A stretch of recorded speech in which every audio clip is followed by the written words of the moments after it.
Assessing what you want. The first steps towards getting what you want is knowing what you want. That's a complicated question with a lot of complicated answers. Definition of value. The basic beliefs that are important to you, the ones that guide your choices and tell you what is wrong or right.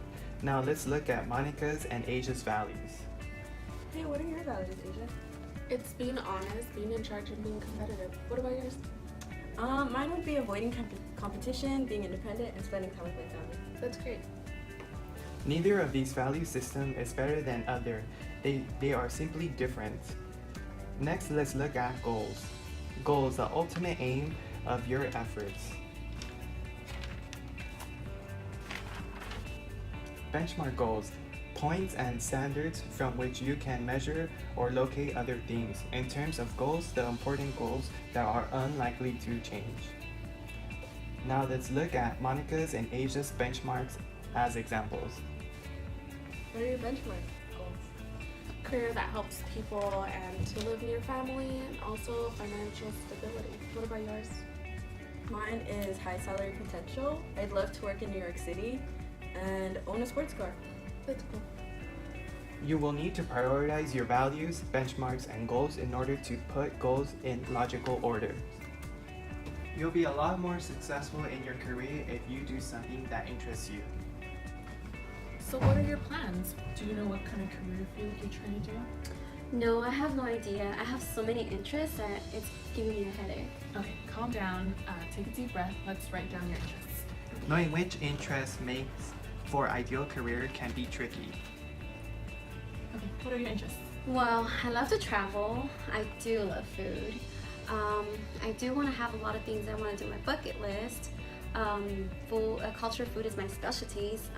I think that's all. Okay, I think we've narrowed down your interests.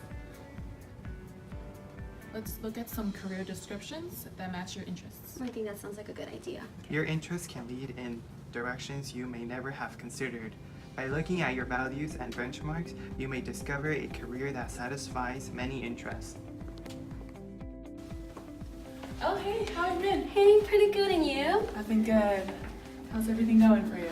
So actually, I want to thank you a lot because thanks to you about narrowing down my interest that day, I was able to do the career that I want to do. I'm so happy for you. Tell me all about it. Well, because the whole traveling situation that I love to do, I was able to have all these companies contact me, and now I have my whole blog going on, my old social media accounts, and all these companies are sponsoring me to go to these places and try their foods and their locations. Wow, that sounds amazing. I'm so happy for you. And I'm so happy you found a career and your interests that you like. Thank you so much.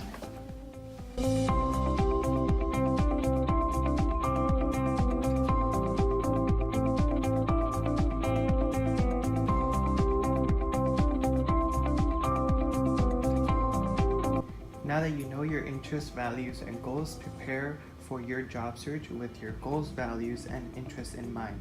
For the first step, write an excellent resume that targets prospective employers. Hey Monica, can you help me with my resume? Yeah, sure, Mrkt. Let's see what you got. Okay. That looks good. It looks like you have a lot of information on there. I see that you have references. I definitely think we should take those out because a resume shouldn't have those on there. We'll let the employer ask you for them first. I also think a good place to start is with the actual content itself. It's a little long at 3 pages. Let's try to get it down to 1 just because it makes it more eye-catching. Okay, I think I can shorten this up. Yeah, so what do we have on there? This is just my experience.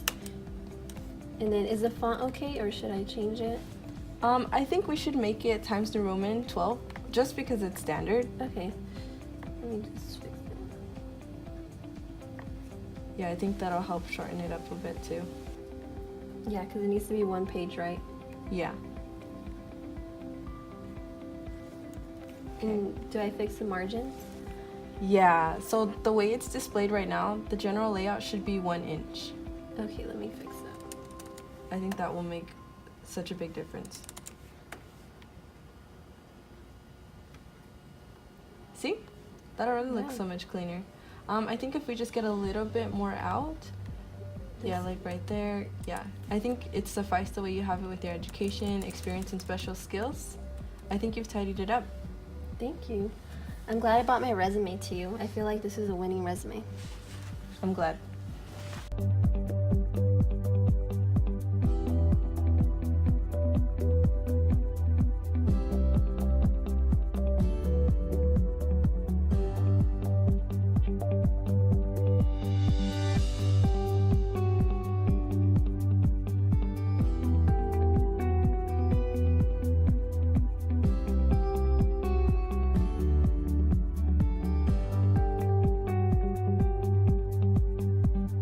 The second step in the job search is to build your network and get doors open for you to find work. A network is people you know and with whom you can share valued information.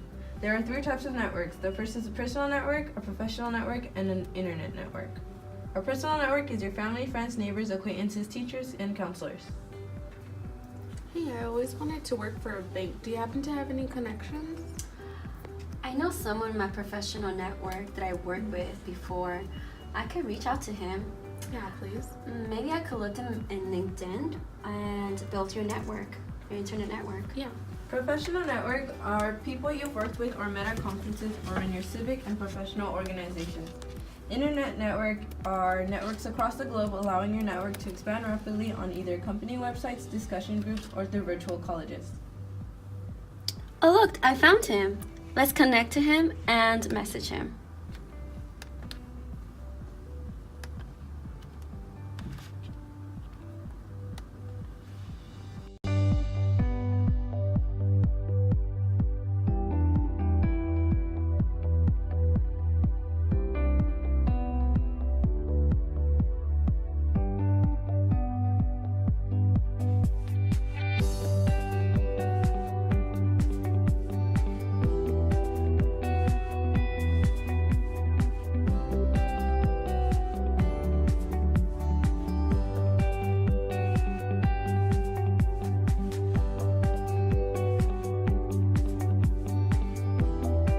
Now that a job offer has been presented, it is time to conduct a winning job interview. There are 8 types of job interviews. The first type is a screening interview. The screening interview is given over the phone and to see if you have the qualifications for the job. The second type of job interview is a one-to-one interview. The one-to-one interview is the most common type where one person interviews you. The third type of job interview is a community interview. The community interview is an increasingly popular form where several people interview you to see how you react to several interviewers. The fourth type of job interview is a group interview. The group interview during which several of you are interviewed by 1 or 2 interviewers at the same time to see your leadership skills and teamwork skills. Let's see how you handle stress. Stress interview. It's the 5th kind of job interview.